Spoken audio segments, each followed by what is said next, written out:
But employers themselves, they may have their own part to play.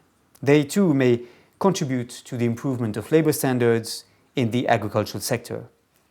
Under certain conditions, codes of conduct, or even better, multi-stakeholder initiatives can represent an improvement, particularly if suppliers are supported in their efforts to comply with the requirements set by the code, and if failure to comply leads to the adoption of a corrective action plan supported by the buyer rather than leading to the immediate cutting off of the business relationship.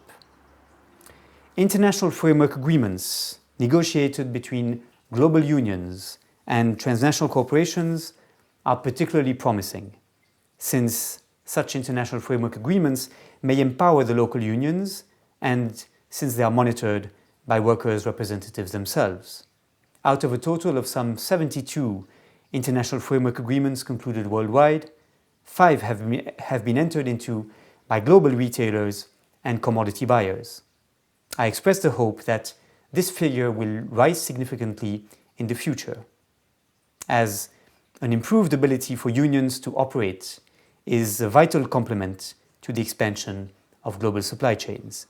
In my report, I make a number of proposals to maximize the effectiveness of these international framework agreements.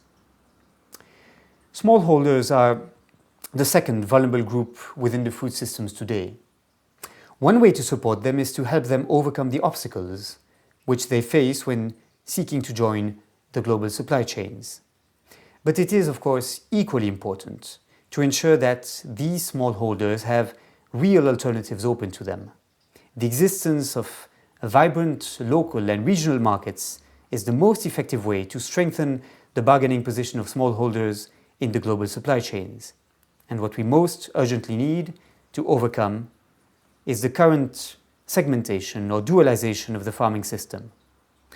The food system today indeed is characterized by the coexistence of two very different worlds.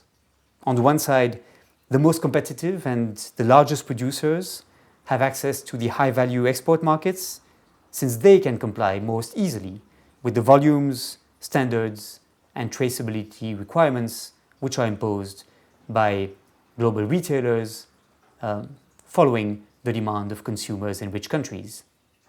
On the other hand, the large mass of small farmers are relegated to subsistence agriculture and to the low-value local markets, with little or no support for storage, for marketing, for transport, and without any possibility often of developing processing capacities.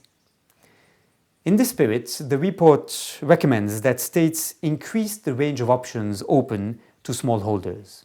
For example, by encouraging the formation of cooperatives and supporting such cooperatives, by re-establishing marketing boards in order to allow these marketing boards to buy certain volumes of staple crops at sufficiently remunerative prices to smallholders, or by using public procurement schemes to support family farming. The report also identifies areas in which states could do more to regulate abusive practices by the dominant large commodity buyers or retailers, including by improving competition law regimes. Other recommendations are addressed to the companies themselves. Buyers and retailers, for example, should assess systematically the impact of the introduction of private standards on the ability of smallholders to have access to the supply chains, and they should move beyond an inspection audit approach in monitoring compliance with standards. Instead, they should assist smallholders in complying, and they should seek to understand the obstacles that they encounter. They should also develop contract farming, providing support to smallholders and committing to buy certain volumes at predefined prices, ideally shielding as much as possible the producer from the risks of volatile market prices.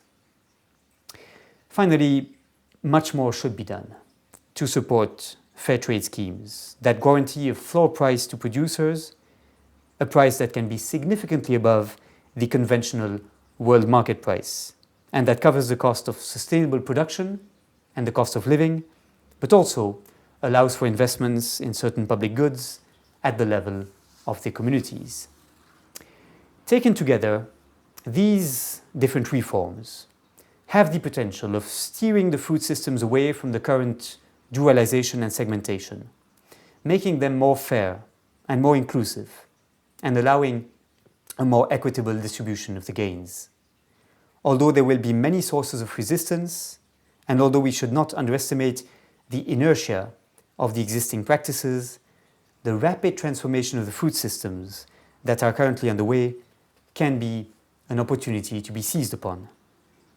The global food price crisis and the mounting number of hungry people have demonstrated that the current system is broken and that it must be changed. It is my hope that the report provides directions in which to move. Thank you.